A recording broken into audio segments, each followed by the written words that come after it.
Très heureux de vous avoir très nombreux, vous qui nous suivez de partout à travers le monde. Mesdames et messieurs, bonjour et bienvenue dans ce nouveau numéro de votre magazine d'actualité Top 243 News, diffusé sur Entrepreneuriat TV.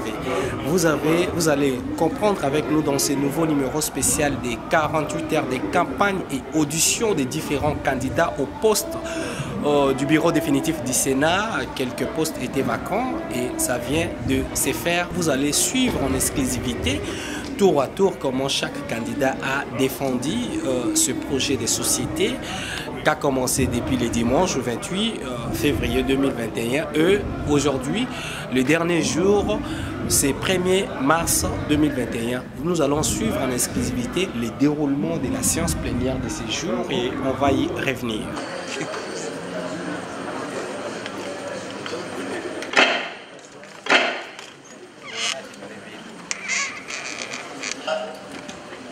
Au bureau définitif du Sénat.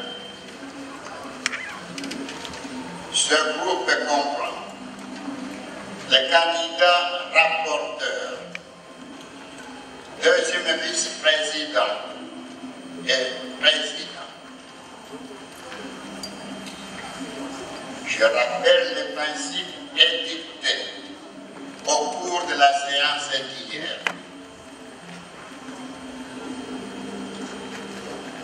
Pour les membres de l'Assemblée plénière,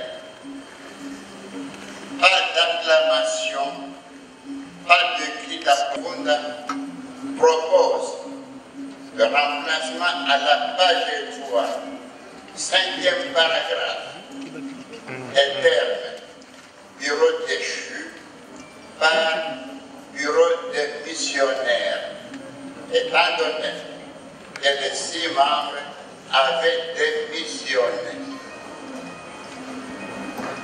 Alors, si d'ici demain, il n'y a pas d'avis contraire, cet amendement sera porté. J'accorde la parole au candidat. Afin de solliciter votre confiance pour mon élection au poste de questeur du bureau définitif du Sénat de la République démocratique du Congo. Avant de poursuivre mon propos, je tiens à rappeler à chacun de nous la nécessité de rester mobilisé pour vaincre la pandémie de Covid-19 ainsi que ses conséquences. Par ailleurs, je voudrais saluer la mémoire de nos illustres collègues sénateurs Pierre Loubi, Célestin Kabouya et Jean-Pierre Lola qui nous ont quittés depuis le début de cette législature. Je suis convaincu que nous continuerons en leur honneur à faire du Sénat une chambre parlementaire vénérable. Je m'incline aussi devant la mémoire de nos compatriotes morts essentiellement à l'est du pays. Honorables sénateurs et très chers collègues, souciés de respecter les équilibres géopolitiques et la représentativité nécessaire à la cohésion nationale, après consultation des forces politiques, vous avez décidé de réserver les postes de questeur à la Grande Orientale.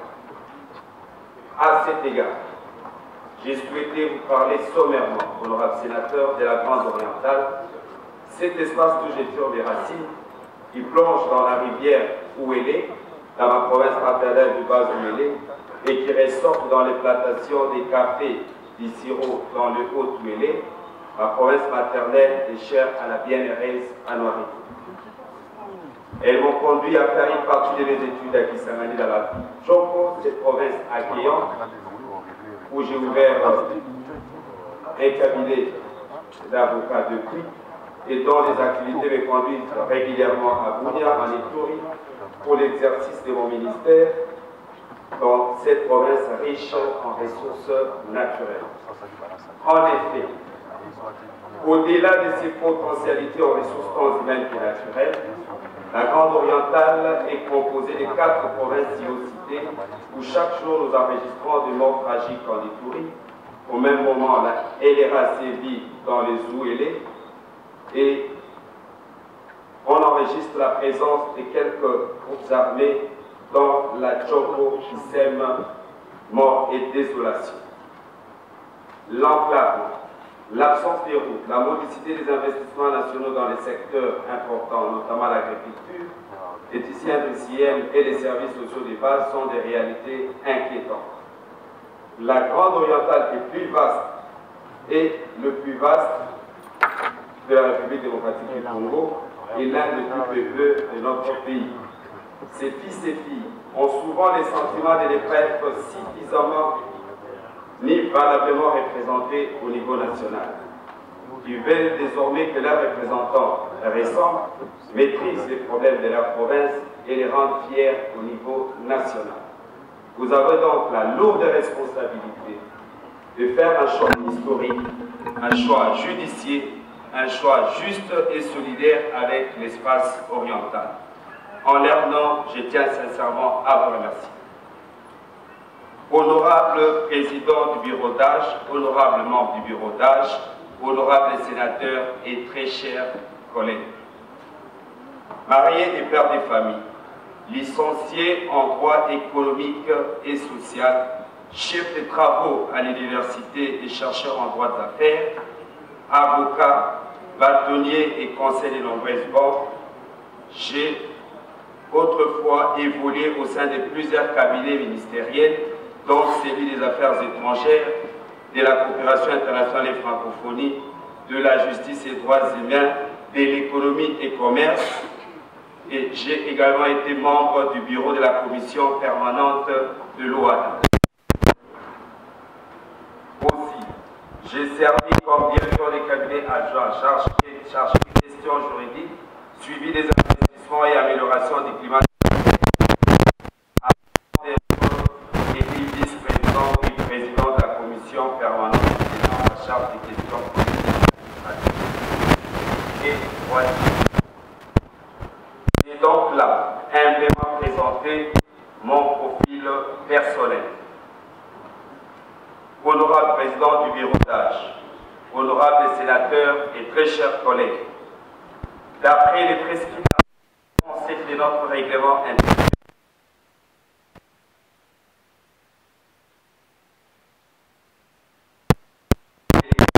du budget ainsi que l'ordonnateur délégué. Il est compétent dans la gestion journalière de la chambre au plan administratif et financier et supervise du président du Sénat tous les services qui s'y rapportent. Il en fait mensuellement rapport. Les attributions citées exigent aux prétendants d'être entièrement disposés et dévoués au service des autres, tâche qui appelle inévitablement au concours de plusieurs valeurs humaines et sociales de la part de ces derniers, valeurs que j'estime humblement portées.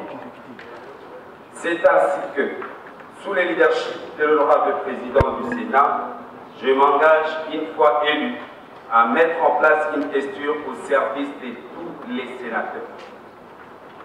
Le Sénat est une grande famille, notre famille, dont nous sommes tous membres à part égale. Notre question sera également au service du personnel du Sénat et de l'administration du Sénat. Je travaillerai pour mettre en place une gestion rigoureuse, transparente, équitable et humaniste.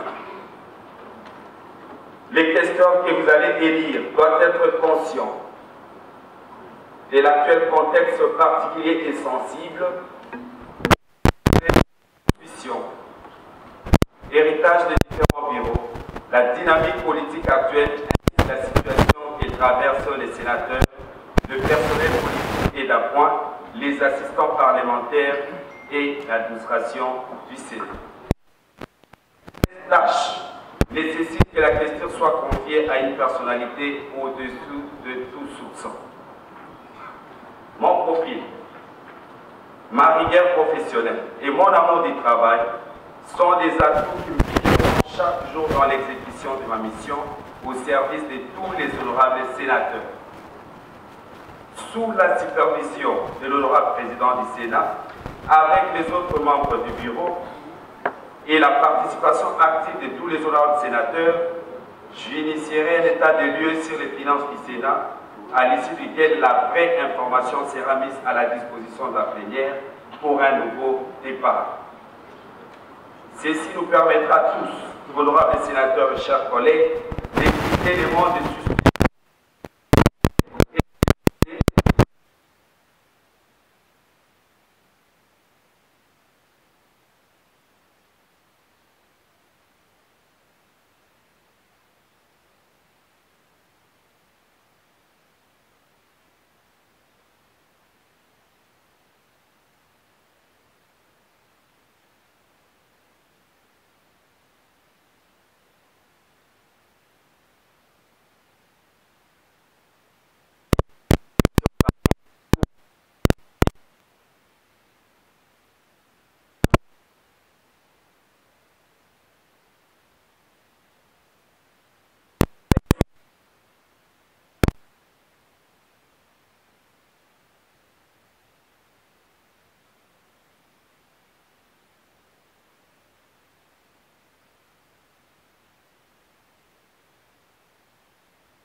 Véritable épée de Damoclès qui menacera désormais les mauvais gestionnaires, mais qui en réalité encouragera la bonne gouvernance et une gestion orthodoxe de nos ressources.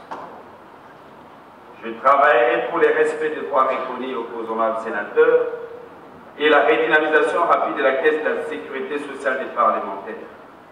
En outre, le bon fonctionnement des commissions, condition sine qua non pour la meilleure production parlementaire, sera assurée.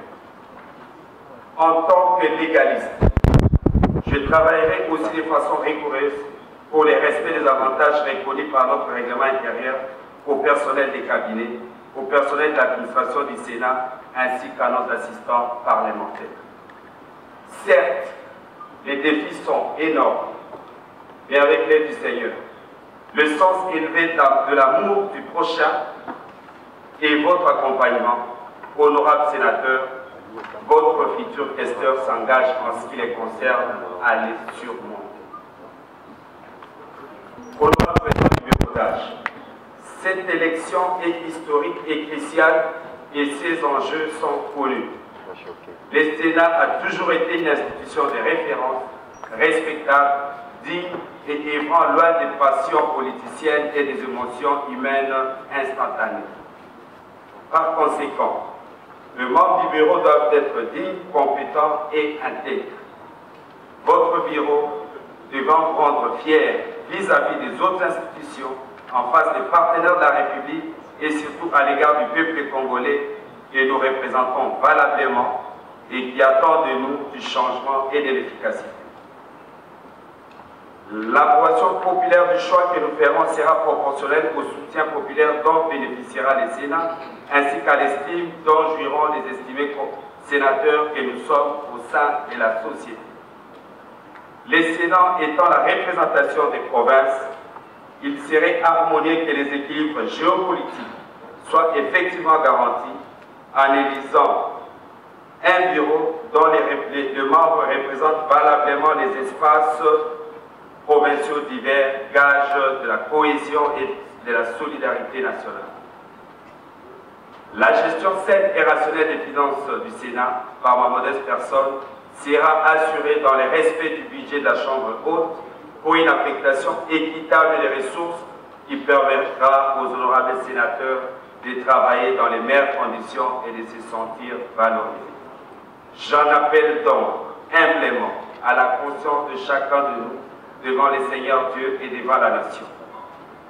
Honorable président du bureau d'âge, je voudrais, avant d'éclore mon propos, remercier son Excellence Monsieur le Président de la République qui a bien voulu accepter ma candidature à ces postes réservés à l'espace Grand Oriental et lui promet, à lui et à vous, très chers collègues, mon dévouement pour les services attendus à ces postes.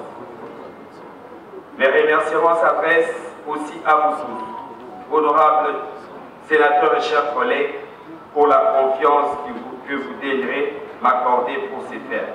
Et Dieu bénisse notre chambre et Dieu bénisse la République démocratique du Congo de tout cœur.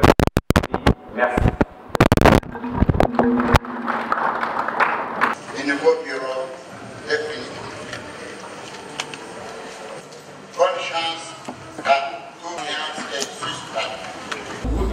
Merci pour votre fidélité, mesdames et messieurs, pour l'attention que vous accordez à Top 243 News, diffusé sur Entrepreneuriat TV pour mieux vous informer en temps réel avec toute impartialité. D'ici là, portez-vous bien. À nous revoir très bientôt. Bye. Vous informer de l'essentiel de l'actualité en République démocratique du Congo en temps réel. Il vous suffit de vous abonner sur notre chaîne YouTube Entrepreneuriat TV grâce à votre magazine d'information générale Top 243 News pour recevoir toutes les notifications de cette nouvelle édition des informations du jour. Au nom de toute la rédaction, nous vous remercions.